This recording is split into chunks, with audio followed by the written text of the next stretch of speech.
അതായത് നമ്മളെ ഏറ്റവും ഗുരുതരമായി ബാധിക്കുന്ന ഒരുപാട് പ്രശ്നങ്ങളെ ചർച്ച ചെയ്യാൻ വേണ്ടിയിട്ടാണ് ഇന്ന് HDS കൂടിയത്. 2-3 കാര്യങ്ങൾ ഇപ്പോൾ HDS ഇടയ്ക്കിടയ്ക്ക് കൂടാറേ ഇല്ല. എങ്കിലും നമുക്ക് ആശുപത്രിയുടെ ഒരു അവസ്ഥ മനസ്സിലാക്കാനും അത് പ്രശ്നങ്ങളുള്ളത് പരിഹരിക്കാനും പറ്റുള്ളൂ. അപ്പോൾ ഇന്നത്തെ പ്രധാനപ്പെട്ട ഒരു തീരുമാനമായിട്ട് മനസ്സിലാക്കിയത് കലക്ടർ അതിന് ചുമതലപ്പെടുത്തിയിട്ടുണ്ട്. 3 മാസത്തിലൊരിക്കലെങ്കിലും HDS കമ്മിറ്റി കൂടണം എന്നുള്ളത്. പിന്നെ ഏറ്റവും പ്രധാനപ്പെട്ട കാര്യം, നമ്മുടെ മെഡിക്കൽ കോളേജുകൾക്ക് മുമ്പ് ഒരു നിബന്ധന ഉണ്ടായിരുന്നു. ഇവിടെ നിന്ന് ഏതെങ്കിലും ഡോക്ടറെ സ്ഥലം മാറ്റി പോകുന്നുണ്ടെങ്കിൽ പകരം ആൾ ജോയിൻ ചെയ്താൽ മാത്രമേ അവർ റിലീവ് ചെയ്യുന്നു. ഇപ്പം അത് ബാധകമല്ല. ഇപ്പം നിലവിൽ തന്നെ നമ്മുടെ അനസ്തേഷ്യ ഡിപ്പാർട്ട്മെന്റിൽ ഒരു ഡോക്ടർ ഇവിടെ ജോലി ചെയ്യുന്നതായിട്ടാണ് റെക്കോർഡ്. ലീൻ ഇവിടെയാണ്, പക്ഷെ അവർ അക്കോമഡേഷനിൽ തിരുവനന്തപുരത്ത് വർക്ക് ചെയ്യാണ്. അതൊരിക്കലും ആലപ്പുഴ മെഡിക്കൽ കോളേജിൽ അങ്ങനെ വർക്ക് നടത്താറില്ല. ഏറ്റവും പ്രധാനപ്പെട്ട വകുപ്പാണ് ഡിപ്പാർട്ട്മെന്റാണ് അനസ്തേഷ്യയും റേഡിയോ ഡയഗ്നോസിസുമാണ്. ഇതിൽ രണ്ടിലും ഏറ്റവും കൂടുതൽ ഒഴിവുകളാണ്. അപ്പോൾ ഡോക്ടർമാരുടെ ഒഴിവുകൾ നികത്തുക എന്ന് പറയുന്നത് ഏറ്റവും അടിസ്ഥാനപരമായ കാര്യമാണ്. നികത്തുന്നില്ല എന്ന് മാത്രമല്ല, ഇവിടെ നിന്ന് ആളുകളെ സ്ഥലം മാറ്റം കൊടുക്കുക. ഇപ്പൊ അനസ്തേഷ്യയിൽ 2 പേര് സ്ഥലം മാറ്റം കൊടുത്തിരിക്കുകയാണ്, പകരം ആളെ വെക്കാതെ.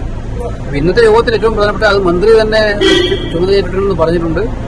ആരോഗ്യമന്ത്രി കൂടെ ഉണ്ടായിരുന്നെങ്കിൽ ഈ യോഗം കുറച്ചും കൂടെ ഫ്രൂട്ട്ഫുൾ ആയേനെ. അത് വന്നില്ല. എന്തായാലും കൃഷിമന്ത്രി വന്നു, അദ്ദേഹത്തെ ധരിപ്പിക്കാന്ന് പറയുന്നുണ്ട്. ആരോഗ്യമന്ത്രി വീണ്ടും വരുന്നു പറഞ്ഞിട്ടുണ്ട് യോഗത്തിന്. അപ്പോൾ ഒഴിവുകൾ നികത്തുക എന്ന് പറഞ്ഞാൽ ഒന്നാമത്. പിന്നെ ഇവിടുത്തെ ബിൽഡിങ്ങുകൾ, അടിസ്ഥാന സൗകര്യങ്ങൾ ഏറ്റവും പ്രധാനപ്പെട്ട വിഷയമാണ്. അത് പല ബിൽഡിങ്ങുകളും പൂർത്തിയാകാതെ കിടക്കുന്നുണ്ട്, പലത് തുടങ്ങിയിട്ടുണ്ട്. പല പൂർത്തിയായ ബിൽഡിങ്ങുകളും മെയിൻ്റെനൻസ് നടക്കാത്തതുണ്ട്. അപ്പോൾ ഇതിന് വേണ്ടിയിട്ട് ജില്ലാ കളക്ടർ നേതൃത്വത്തിൽ ഒരു കമ്മിറ്റി വെക്കാൻ വേണ്ടി കമ്മിറ്റി തീരുമാനിച്ചിട്ടുണ്ട്. അവർ ജില്ലാ കളക്ടർ നേതൃത്വത്തിൽ ആ കമ്മിറ്റി പരിശോധിച്ചിട്ട് അടിയന്തരമായിട്ടും ആ ബിൽഡിങ്ങുകളുടെ കാര്യം നിർമ്മാണം പൂർത്തിയാക്കാനും അല്ലാത്തടുത്ത് നിർമ്മാണം പൂർത്തിയാക്കി മെയിൻ്റെനൻസ് വേണ്ടിയെടുത്ത് എന്ത് ചെയ്യണമെന്ന് തീരുമാനിക്കണമെന്നുണ്ട്. മറ്റൊന്ന്, ഇപ്പം നമ്മുടെ സൂപ്പർ സ്പെഷ്യാലിറ്റി മെഡിക്കൽ ബ്ലോക്ക് നമ്മൾ ഏറ്റവും ആവശ്യപ്പെടുന്ന ഒരു ബ്ലോക്കാണ്. നമ്മുടെ നിങ്ങൾക്കറിയാം, 2013 ഞാൻ മുൻകൈ എടുത്ത് കൊണ്ടുവന്നതാണ് അത്. അപ്പൊ അതിന് പ്രശ്നം എന്താ വെച്ചാൽ അതിന്റെ മെയിൻ്റെനൻസ് നടത്തേണ്ട ഉത്തരവാദിത്വം മെഡിക്കൽ കോളേജ് ചെയ്യേണ്ടത് അവർ ചെയ്യില്ല. പക്ഷെ അതിനുവേണ്ടി ഒരു ഗവൺമെന്റ് ഓർഡർ കാത്തിരിക്കുകയാണ്. PWD അല്ലാതെ ജോലി ചെയ്ത കെട്ടിടങ്ങൾക്ക് ആര് മെയിൻ്റെനൻസ് ചെയ്യുന്നുള്ള ഇപ്പം വലിയ പ്രശ്നമാണ്. അതിന് സർക്കാർ ഉത്തരവിറക്കണം പൊതുവായിട്ട്.